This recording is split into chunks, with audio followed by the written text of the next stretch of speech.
We are back to compare The Walking Dead Season 9, Episode 11 to Robert Kirkman's comics, and we promise not to make any references to Ghost Whisperer, The Jinx, or any other show that has nothing to do with The Walking Dead. I'm Woody Tondorf, all the characters in Lost were dead the whole time! Ha! And this is Panel to Screen.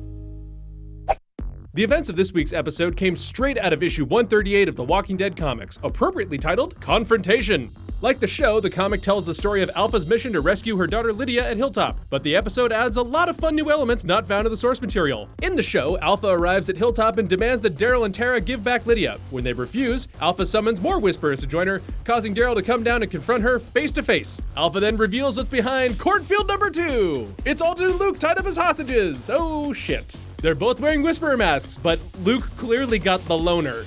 It looks so bad.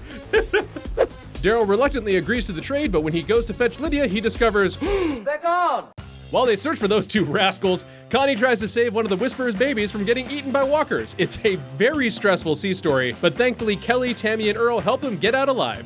Meanwhile, Enid and Adeline track down Henry and Lydia to the Hilltop Teen Hideout, aka the worst hiding place ever, and convince Lydia to return to her mother. Henry, who has read the comics and has been waiting patiently to get to the Carl-Lydia hookup stuff, refuses to let his girl return to her abusive mother. Lydia overhears them and offers herself up. She kisses Henry a first and returns to Hilltop to make the trade.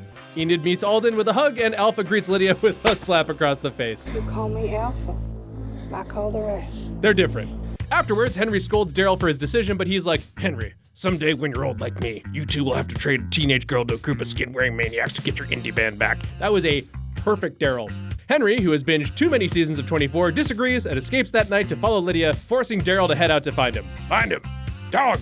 The main points of the story happen in issue 138 of the comics, but in a much shorter amount of time. Alpha arrives at Hilltop to greet Maggie, not Daryl, and ask for Lydia back in exchange for two of their own, Dante and Ken, not Alden and Luke. Carl, not Henry, doesn't want to let her go, but Lydia says she has to, so she kisses him and returns to her mother.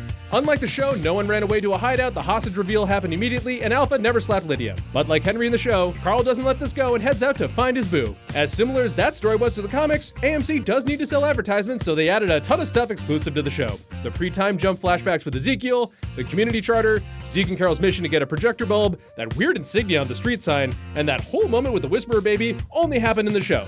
Also, Tara, Alden, Adeline, and Jerry only appear on TV, and in the comics, Jesus is still alive! Other than that, textbook parallel storytelling!